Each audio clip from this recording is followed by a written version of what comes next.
வேலு நாச்சியார் நினைவு தினத்தையொட்டி சிவகங்கையில் உள்ள வேலு நாச்சியார் நினைவிடத்தில் நாம் தமிழர் கட்சி சீமான் மலர் தூவி மரியாதை செய்தார். 100 நாள் வேலை திட்டத்தை ஏற்கனவே எங்களுடைய கோட்பாடு அப்படின்னா மனித அறிவு, மனித உடல் வலிமை, இது இரண்டையும் உழைப்பில் ஈடுபடுத்தி உற்பத்தியை பெருக்கி லாபத்தை ஈட்டணும். அந்த நாடு தான் வாழும் வளரும். இந்தியாவில் 28 மக்கள் இரவு உணவு இல்லாமல் தூங்க போகிறாங்க. பசி நிறைந்த நாட்டில் இந்தியா 100 பெரிய அதில் முன்னேறிய நாட்டுக்கு பசி இல்லாத நாட்டுக்குல அதில் இது 100வது இடத்துல பசி உள்ள நாட்டு. அதில் முதல் இடத்துல நம்ம நாடு. பல லட்சம் குழந்தைகள், பல கோடிக்கணக்கான குழந்தைகள் இரவு உணவு இல்லாமல் தூங்க போகிறாங்க. இப்படிப்பட்ட ஒரு நாடு உழைக்கும் மக்களை சும்மா இருந்து உங்களுக்கு சம்பளம் தரஞ்சி உட்கார வச்சா, என் வேளாண்மை விட்டு வெளியேறிட்டா எனக்கு விளைநிலை எப்படி? இந்த இடத்த விட்டு என் தம்பி போன உடனே வட இந்தியா அந்த இடத்துல நாற்று நட வந்துடுறான். அவன் கரும்பு விட்ட வந்துடுறான், அவன் களவரிக்க வந்துடுறான். அப்போ தவிர்க்க முடியாத பணி தேவைப்படுது. அவன் நினைச்சான் 1.5 கோடி வந்துட்டான்.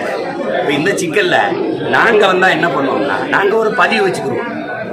அந்த 100 நாள் வேலைக்கு இருக்கிறவங்கள வச்சுக்கிடுவோம். இப்போ நீங்கள் கரும்பு விட்டு ஆள் கேட்டிங்கன்னா எத்தனை ஆள்னு இவங்களை அனுப்பி வைப்போம். நீங்கள் 500 ரூபா கொடுப்பீங்க, நாங்கள் 300 ரூபா கொடுப்போம். 800 ரூபாயோட எங்கள் ஆத்தாப்ப வீட்டுக்கு போவோம். உழைப்பு அங்கே ஈடுபடுத்தப்படும், உற்பத்தி பெருகும். அப்போ தான் நாடு வாழும் வளரும். நீங்கள் சும்மா இருங்க சம்பளம் கொடுக்குறோம்னா, ஏற்கனவே 186 லட்சம் கோடி இந்தியாவுக்கு கடன், 10 லட்சம் கோடி தமிழ்நாட்டுக்கு கடன். நீ ஏன் கடங்கார பையன்? இப்போ இதில் நீ உட்காரு காசு தரேன் 100 நாள் வேலை திட்டத்துக்கு சம்பளம் போட காசு வச்சுருக்கியா?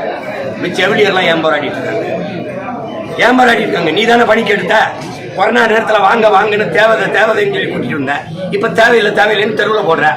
என்ன ஆச்சு இது? உனக்கு ஏன் அந்த பணி நிரந்தரம் பண்ண காசு இல்லை?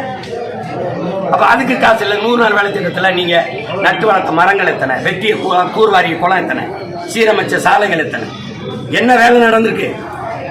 உழைப்பிலிருந்து சும்மா உட்காரு, வேலைக்கு போகாத அப்படின்னா உழைக்காமல் உண்பதும் ஒருவித திருட்டு தாங்கிறான் காந்தி. அவன் தேசம் தானே இது? 100 நாளே அதிகம், அப்புறம் 125 நாள் தான். அப்புறம் எவன் வேலைக்கு வருவான்? தம்பி, 1 ஏக்கரை 2 ஏக்கரை ஒரு நாளில் அறுத்த குடும்பம் நம்ம இன்னைக்கு 1 ஏக்கரை ஒரு வாரத்தில் இருக்கிறோம், ஒரு வாரம் இருக்கிறோம். ஏன் ஆள் இல்லை?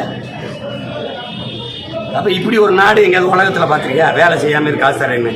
இந்த உலக வரலாற்றில் ஏதாவது ஒரு நாடை சொல்லு, எங்கேயாவது ஒரு நாடை சொல்லு. உலகத்தில் சும்மா உட்காந்துருப்பா காசு தரேன்.